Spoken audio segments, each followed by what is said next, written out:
Muito bem, amigo, você que acompanha a programação do site Instagram Bahia 24 horas, já conversamos com Edson Campos, com Mário Conceição, com a presidenta do CETRAN de Mato Grosso do Sul, o Ministério da Saúde, a Vigilância Epidemiológica da Bahia e também agora não podemos deixar de conversar com o nosso amigo Cosme Lima Bittencourt, amplamente conhecido em todo o estado da Bahia, que trabalha com municipalização de trânsito, com audiência pública, e também já foi secretário municipal de trânsito da cidade de São Antônio de Jesus e também coordenador da Polícia Rodoviária Estadual, né? Um dos comandantes da ilha, da BR-242, que é também da CEINFRA. Sobre esse congresso, qual é a sua avaliação como especialista em trânsito, a realização desse congresso realizado hoje em Salvador? Bom, Eduardo, muito bom estar por aqui. A gente dá um boa tarde, bom dia, boa noite, boa madrugada, né? A hora que estiver assistindo a gente, ao nosso público. É um assunto de extrema relevância quando a gente fala de segurança viária. E nós estamos no 13º Congresso Trânsito e Vida. Quando ele fala trânsito e vida, é realmente preocupante analisar esse fato. O que quer dizer isso? Quer dizer o quê? Que eu me preocupar que o trânsito tem que trazer a vida. E está trazendo muito a morte. Precisa acontecer. E você vê que o tema debatido muito foi a questão da motocicleta, o uso dela e o uso desordenado e exacerbado da motocicleta, tanto para o dia a dia, para o uso particular e principalmente para o uso de serviço, para, no caso, as pessoas levar o seu sustento para casa. E isso é preocupante porque o resultado está sendo astronômico, foi discutido nesses 2 dias já, falando em relação ao uso da motocicleta e as mortes e as consequências no trânsito. Falamos da condição dos hospitais em estarem cheios por conta dos resultados. E eu vi um comentário aí, na verdade, até mesmo científico, de 90% a 92% dos acidentes têm um envolvimento maciço do veículo chamado motocicleta. Mas precisamos entender que ele é conduzido por um ser humano.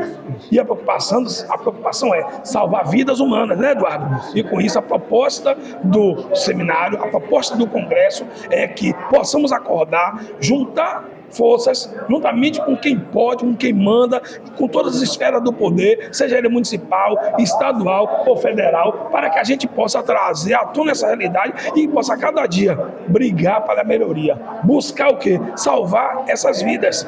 Buscar ajudar a fazer com que as pessoas entendam e se conscientizem que o veículo sobre 2 rodas, ele não tem segurança. E não é de modo geral, o trânsito ele é perigoso, mas ele é perigoso porque as pessoas, Edson, faz eles perigosos.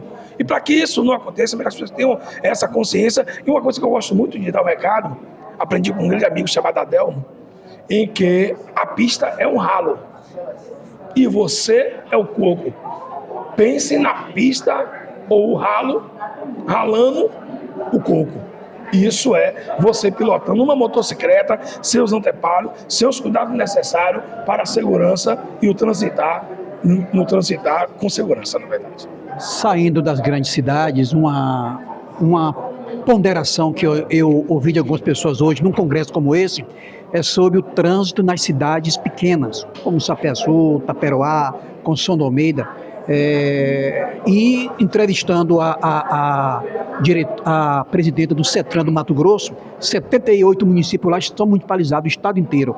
Por que não na Bahia não acontece isso, por exemplo, já que estamos aqui? Bem, é bastante preocupante, mas a gente está caminhando.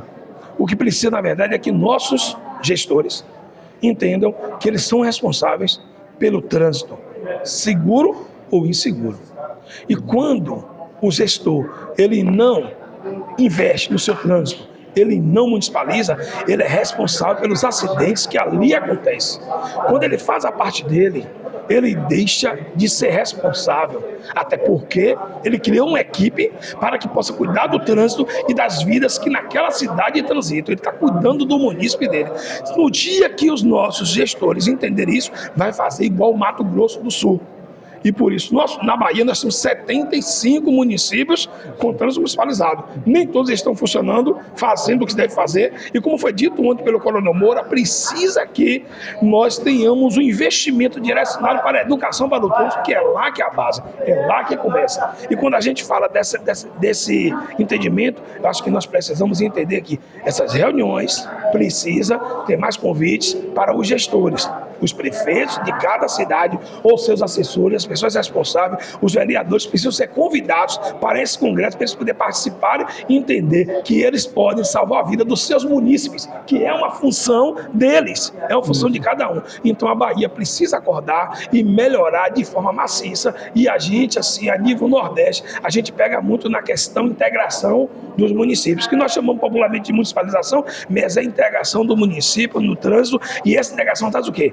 Segurança, engenharia e salva-vidas. Quando a gente fala sobre isso aí, a gente está falando de um conjunto de aprendizado, e quando o indivíduo tem um conhecimento do que pode acontecer com ele, o comportamento dele muda isso. O comportamento dele muda, Eduardo, e faz com que ele seja mais um colaborador e mais um segurança praticante da segurança viária, com a mobilidade mais humana.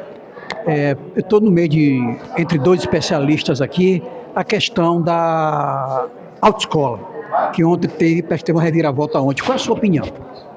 E minha opinião é que a gente precisa entender que as pessoas, se elas não passarem pela autoescola, qual instrução elas vão ter para poder conduzir? Vamos lá. Um indivíduo vai pilotar uma aeronave. Ele precisa treinar? Ele precisa ser capacitado? Ele vai pilotar um jet ski. Ele vai pilotar um barco. Ele precisa ser capacitado? Precisa ser capacitado.